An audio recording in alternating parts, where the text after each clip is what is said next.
BSNL का establishment section से जो लेटर आया है वो जो जेटीओ रूल ट्रांसफर केस जो है उसके संबंधित है। तो यहाँ पे कौन सा सर्कल में कितना एग्जीक्यूटिव कैडर जेटीओ पोस्ट में है और कितना रूल 8 के संबंधित जानकारी यहाँ पे दिया गया है। तो हम लोग जेटीओ का देख सकते हैं कि कहाँ पे स्ट्रेंथ के हिसाब से कितना ज़्यादा जेटीओ है, कहाँ पे कितना कम जेटीओ है। In this regard the status of all territorial circle as per the working strength in the cadre of JTO telecom भाया सैंक्शन स्ट्रेंथ, मतलब कितना जेटीओ वहाँ पे है और कितना सैंक्शन है। On the basis of availability of executive in the post in the cadre of JTO the status of the recruiting circle as on 1/1/2026, तो 1 जनवरी 2026 में दिया गया है। This is given below for the purpose of transfer rule 8 transfer in BSNL transfer policy. ठीक है, तो rule 8 transfer के लिए ये दिया गया है। अभी यहाँ पे एक चीज है, देखिए दोस्तों कि ये जो है ये सिर्फ रूल 8 ट्रांसफर के लिए नहीं है, ये आपका आने वाला जो जेटीओ रिक्रूटमेंट है उसके हिसाब से भी आपका मतलब महत्वपूर्ण है। देखिए यहाँ पे जो आंध्र प्रदेश अंडमान टेलीकॉम सर्कल में सैंक्शन स्ट्रेन है 48 और वर्किंग है 32, तो आपका डिफिसिट हो गया 16। तो आने वाला दिन में अगर आपका रिक्रूटमेंट होगा जेटीओ का तो यहाँ पे 16 तो मिनिमम वैकेंसी निकलने वाला है।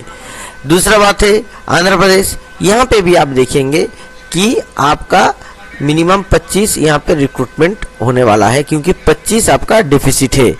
आसाम में 52 डिफिसिट है आपका, मगर बिहार में क्या है, बिहार आपका सरप्लस है। ठीक है, तो बिहार में वैकेंसी निकलने का चांसेस बहुत कम है। उसी हिसाब से हिमाचल प्रदेश में भी 17 सरप्लस है और आपका झारखंड में भी 14 सरप्लस है। तो जो सरप्लस सर्कल है वहाँ पे आने वाला दिन में वैकेंसी निकलने का संभावना बहुत कम है।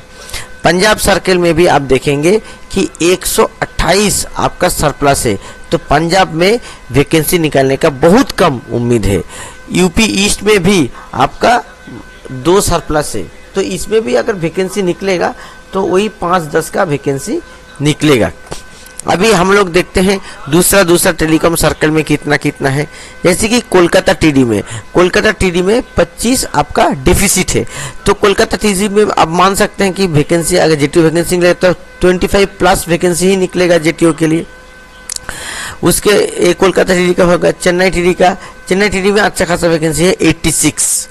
छत्तीसगढ़ में 25 है, CNTX नॉर्थ में 12 है, गुजरात में 42 है, हरियाणा में 22 है और कर्नाटका में 326 है, केरला में 379 है और आपका मध्य प्रदेश सर्कल में देखिए 145, महाराष्ट्र में 248। ठीक है, इतना आपका वैकेंसी है। नॉर्थ ईस्ट 1 में 3, नॉर्थ ईस्ट 2 में 41, उड़ीसा में 129, राजस्थान में 22, सिक्किम में 26, तमिलनाडु में 50 और आपका तेलंगाना में 8, उत्तराखंड में 3 और उत्तर प्रदेश वेस्ट में 10 और वेस्ट बंगाल में 10। तो वेस्ट बंगाल में बहुत दिन से जेटीओ वैकेंसी नहीं आया है, तो यहाँ पे 10 प्लस वैकेंसी यहाँ पे दिखने का है।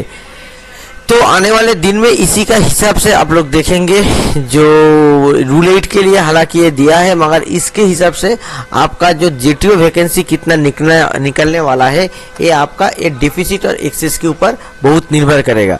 तो मेरे चैनल के साथ बने रहिए और इसके हिसाब से जो वैकेंसी आएगा हम लोग उसके बारे में भी नया वीडियो बनाएंगे। जब उसका नोटिफिकेशन होगा तो कॉरेस्पॉन्डिंग वीडियो हम लोग बना देंगे, तो आप लोग इसके साथ टैली करके देख सकते हैं कि कितना इसके साथ सिमिलरिटीज होगा। नमस्कार।